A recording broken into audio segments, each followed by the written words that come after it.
नमस्कार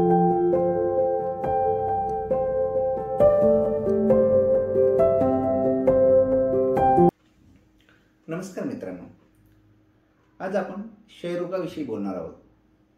मी डॉक्टर गुणवंत महाजन, सर्दी, ॲलर्जी, दमा आणि फुफ्फुस विकार तज्ज्ञ म्हणून गेल्या 13 वर्षापासून श्री गणेश हॉस्पिटल जळगाव येथे प्रॅक्टिस करीत आहे. आता क्षयरोग म्हणजे काय? क्षयरोग किंवा टीबी हा मायकोबॅक्टेरियम ट्युबरकुलोसिस नामक जीवाणूमुळे होणारा एक श्वासमार्गामार्फत होणारा आजार आहे. या आजाराचे जीवाणू हवेत असतात आणि श्वासामार्फत आत आले की जेव्हा तुमची रोगप्रतिकारशक्ती कमी होते तेव्हा तुम्हाला या आजाराचा, त्या संसर्गाचा आजारात रूपांतर होते. जेव्हा क्षयरोगाचा रुग्ण खोकतो किंवा शिंकतो तेव्हा हे जंतू छोट्या छोट्या ड्रॉपलेट्स मार्फत हवेत पसरतात आणि जवळ असलेल्या व्यक्तीमध्ये श्वासामार्फत ते पोहोचतात. क्षयरोग किंवा टीबी हा भारतात प्रचंड प्रमाणात पसरलेला आहे. सामान्य लोकसंख्येपैकी 40% रुग्णांना या आजाराचा संसर्ग भारतात झालेला असतो. पण यापैकी केवळ 4% रुग्णांना टीबीचा आजार होतो. याचाच अर्थ काय? आजाराचा संसर्ग झाला म्हणजे तुम्हाला टीबी आजार होईल असं नाही. त्यापैकी फक्त 40%पैकी 4% लोकांनाच, म्हणजे केवळ 10% लोकांनाच तो आजार संभवतो. का? तर जेव्हा तुमची रोगप्रतिकारशक्ती कमजोर पडते तेव्हा या इन्फेक्शनचं रूपांतर आजारात होतं.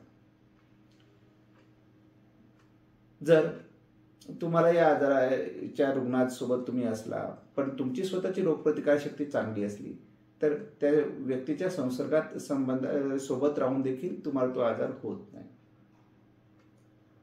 मग हा आजार होतो कोणाला? साधारणपणे लहान मुले किंवा किशोरावस्थेतील किंवा नुकतेच तारुण्यात प्रवेश करीत असलेली मुले किंवा म्हातारे माणसं यांच्यामध्ये नैसर्गिकरित्या रोगप्रतिकारशक्ती कमी असते आणि अशा व्यक्तींना हा आजार सहज पकडतो. या व्यतिरिक्त तुमची रोगप्रतिकारशक्ती काही कारणाने कमी झाली असल्यास, काही औषधांमुळे किंवा काही आजारांमुळे कमी झाली असल्यास तेव्हा तुम्हाला याचा संसर्ग सहजतेने होऊ शकतो. हा आजार अनुवंशिक नाही, हा इन्फेक्शनने होणारा आजार आहे. हा आजार पूर्णतः बरा होऊ शकतो असा आजार आहे.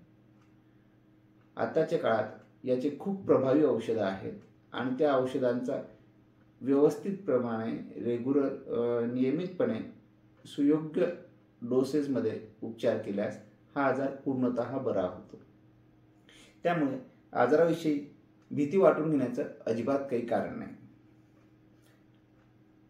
आपल्यापैकी आपल्या जवळच्या कोणाला खोकल्याचा त्रास वारंवार होत असल्यास, त्याला ताप येत असल्यास त्वरित अशा व्यक्तीस तज्ज्ञ डॉक्टरांकडून तपासणी करून घ्यावी आणि त्यांना असा आजार असल्यास वेळीच लवकरात लवकर उपचार सुरू करून द्यावा. ही औषधे अत्यंत प्रभावी आहेत आणि औषधे सुरू केल्याच्या काही दिवसातच पेशंट असंसर्गित, म्हणजे त्याच्यापासून पसरणाऱ्या जीवाणूंचं प्रमाण खूप कमी होऊन जातं. त्यामुळेच या आजाराला आता आयसोलेशनची गरज पडत नाही. तुमच्या फॅमिलीमध्ये किंवा तुमच्या जवळच्या कोणा व्यक्तीला टीबी झाला असल्यास आणि तो व्यवस्थितप्रमाणे उपचार घेत असल्यास काही दिवसातच त्याच्यापासून होणारे इन्फेक्शन नगण्य होते. म्हणून तुमच्या परिवारातील कोणी व्यक्तीला टीबी असल्यास त्याला आयसोलेट न करता तुमच्यासोबत ठेवू शकतात, त्याच्यासोबत तुम्ही जेवण खाऊन करू शकतात. फक्त एक सिंपल जे आपण आरोग्याची काळजी घ्यावी, जसं खोकताना शिंकताना रुमाल वापरणे, मास्क वापरणे, या साध्याशा उपाययोजना आपण करायला पाहिजे. हा आजार कसा टाळता येतो? तर यासाठी चांगल्या आरोग्याच्या सवयी आपण बाळगाव्या. नेहमी सकस आहार घ्यावा. योग्य तितक्या प्रमाणात म्हणजे 4 ते 6 तास तरी झोप घ्यावी. रात्री उशिरा जागरण टाळावे. खोकताना शिंकताना रुमाल वापरावा. जेवणाच्या अगोदर व्यवस्थित हात स्वच्छ धुवून घ्यावे. या आणि सकस आहार हे सर्वात महत्त्वाचं आहे. या आणि अशा सिंपल आरोग्याच्या सवयी आपण बांधल्यास या आजार तुम्हाला कधीही स्पर्श करू शकणार नाही. टीबीचा आजार पूर्णपणे बरा होणारा आजार आहे. त्यासाठी वेळीच आणि योग्य प्रकारे पूर्णपणे उपचार घेणं गरजेचं असतं.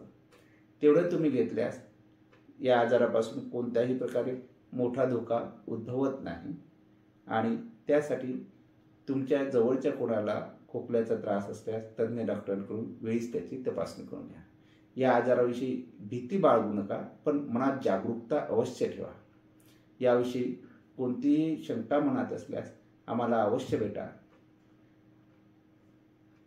श्री गणेश हॉस्पिटल जळगाव येथे आम्ही अवश्य नेहमीसाठी उपलब्ध आहोत. तसेच ब्रीथ बेटर टुडे या चॅनलवर देखील आम्ही उपलब्ध आहोत. इंस्टाग्रामवरही तुम्ही आम्हाला फॉलो करू शकता. हा व्हिडिओ कसा वाटला आम्हाला अवश्य कळवा. नमस्कार.